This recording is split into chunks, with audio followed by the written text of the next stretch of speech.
You ever witness something so outlandish in an airport? You gotta ask yourself, fam, I watching real life or some half-baked reality show? That's what was running through my mind. The morning supervisor Taylor, all chest puffed and clipboard in hand, squared up to me right there in Terminal C. "You're not allowed to be here," he snapped, blocking my path in front of God and everybody. The man had that look like he'd spent his whole career deciding who gets to belong and who doesn't.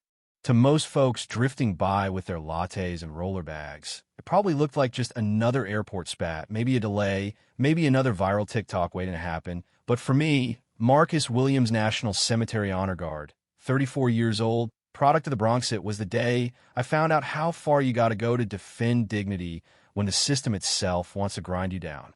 Now, my uniform that morning, it was spotless metals polished, shoes shine so bright you could use them as a mirror. But standing in front of Taylor and his two flunkies, I might as well have been wearing pajamas for all they cared. That getup means nothing here. My airport, my rules. Or I'll have you thrown out, Taylor barked, and his assistants, Mike and Johnson, grinned like a couple of jackals. Here's the kicker right behind me, sat the casket of Private James Rodriguez, draped in the American flag, waiting to make the trip home after he died, saving civilians overseas. Escorting him wasn't just my job. It was an honor one we guard with everything we have. Taylor didn't see that. He saw a costume, a nuisance, maybe something to film and laugh about at the next office happy hour. But I remember what my mentor told me years ago. When they come for your dignity, remember who you are and why you're here. I squared up, voice steady, Mr. Taylor, I'm on official federal business. Private Rodriguez will be escorted with the respect his sacrifice deserves. Taylor just laughed, loud and sharp, so the whole terminal could hear. Protocols? Kid, you follow my rules here. This little parade isn't impressing anyone. And right then I realized it wasn't about rules. It was about putting my putting use in display, making sure everyone knew who was boss. It was public humiliation dressed up as airport policy. The crowd was growing, some folks staring, others pretending not to see, but filming anyway. I caught the eye of an elderly woman who shook her head, muttering something about respect, but Taylor brushed her off like lint. "Look around," he said, arms flailing. "People got flights to catch. Nobody cares about your military theater." And I'm thinking, man, if only you knew. See, this wasn't my first rodeo. 3 weeks back, different supervisor tried to block me at a memorial. 2 months before that, my legitimacy got questioned at a funeral for a decorated officer. Each time, I documented everything, every sneer, every word, every witness. Because you never know when you'll need proof that dignity ain't negotiable. So I tapped the recorder in my pocket, a habit these days. Interesting take, Mr. Taylor. Mind repeating that for Private Rodriguez's family? He faltered for half a second, face flushing, but then doubled down. "Don't try to intimidate me. I run this place." Little did he know, everything he said was getting captured in, not just by me. Every phone, every video, every social post. That's the world we live in. Just then, a young woman edged up, eyes wide, voice trembling. "Excuse me, sir, is that really a soldier?"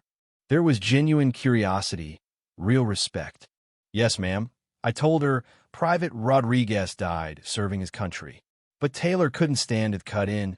"Don't encourage this nonsense. Anybody can throw on a uniform and act important." Right there, he crossed a line no one should ever cross. Now, let me back up a sec. This is where things took a wild turn. Out of nowhere, a firm voice sliced through the tension. "Is there a problem here?"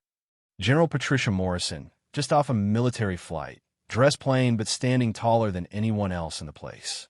Taylor, oblivious, waved her off. "Ma'am, this is none of your concern." But she flashed her badge, Brigadier General, Special Operations Command. He nearly swallowed his tongue. "And you are?" she asked, deadpan. Taylor tried to hold his ground. "With all due respect, this is a civilian airport.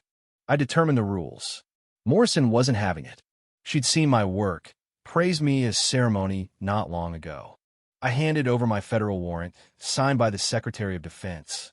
Taylor barely looked at it, muttering about forged papers, digging himself deeper. Morrison's eyes narrowed. That's a federal warrant, mister. Taylor, you're out of line. By now, the crowd was electric. News crews drifted over, cell phones everywhere, whispers turning into open speculation. Mike Johnson, Taylor barked, escort this man out. Use force if you have to. But Morrison stepped forward. I wouldn't recommend that. Taylor got red in the face. You military folks think you run the world. That's when I discreetly dialed a number pre-programmed, just in case. Within minutes, higher-ups were getting notified. Social was already blowing up. Mr. Taylor, I said, letting a tiny smile creep in. You sure you want to go down this road? He yelled, absolutely. I don't care if you brought the whole army. But by now, some of the passengers were watching with an intensity you only see when things are about to explode. Morrison whispered, you got everything documented? I nodded, every word, every gesture. And this is just the beginning. Suddenly, my phone vibrated messages from sources Taylor couldn't imagine. Some of those ordinary folks in the crowd. Veterans, officers, a congressman. I could see Taylor getting rattled, realizing the storm he'd summoned. And then Morrison's phone rang. The Secretary of Defense himself on the line. Liv, General, I'm seeing this on social media. What's going on with our honor guard? Taylor's face went from angry red to ashen white.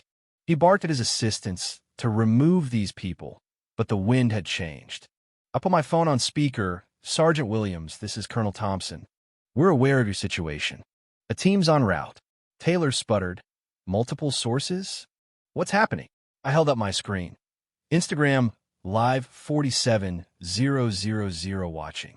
Facebook 23,000 more. You're being broadcast, mister. Taylor, I said evenly, including your comments about uniforms meaning nothing. Morrison added, respect military is trending nationwide. Just then, the terminal doors flew open. 3 generals, 2 colonels, a congressman, and the director general of the whole airport. Taylor, you should have seen his face. My office. Now, the director ordered. But I wasn't finished. Before you go, mister. Taylor, meet some passengers. Colonel Williams, Sergeant Major Davis, Captain Rodriguez, the soldier's brother. And finally, Senator Mitchell, chairman of the Armed Services Committee. Taylor went pale as a ghost. For years, I told him, you and others like you have treated military personnel like second-class citizens.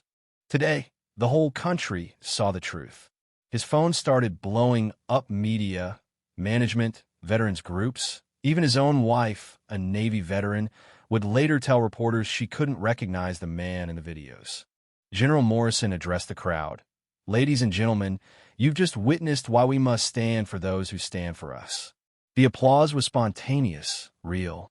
Veterans saluted. People wept as Private Rodriguez's casket rolled by. Taylor tried one last plea. I didn't mean to, but I stopped him. Your actions said it all. The director's voice cut in. Taylor, you've got 5 minutes to clear your desk. Security will escort you out. As Taylor left, the world watched a lesson in consequences. I finished my mission, leading Rodriguez's honor guard through a corridor of silent respect. That wasn't the end. Within weeks, the video hit 12 million views. Airports across the country retrained staff on respect for the military. Taylor's name became a warning in every HR session. He couldn't find another job as Google results sealed his fate. His wife left, saying, the man I married respected the uniform. Me? The Department of Defense promoted me, made me a national spokesperson for dignity and justice. Other veterans followed suit, documenting over 20 more cases leading to policy changes everywhere. The Rodriguez family sent me a letter, thanking me for turning James's sacrifice into real, lasting change. The airport adopted the Williams Protocol, guaranteeing respect for military personnel. Taylor? Last I heard, he was a clerk at a gas station in a small town, dodging questions about his past. The organizational culture shifted. Folks finally got it.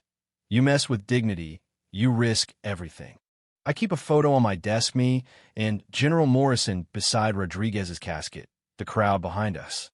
Under it, a plaque reads, dignity isn't negotiable. Respect isn't begged for. Justice is earned. I tell new recruits, The best revenge isn't destroying your enemies. It's building something bigger than they can ever imagine, making sure nobody else goes through what you did. So let me ask you, have you ever faced discrimination at work or out in public? How did you handle it?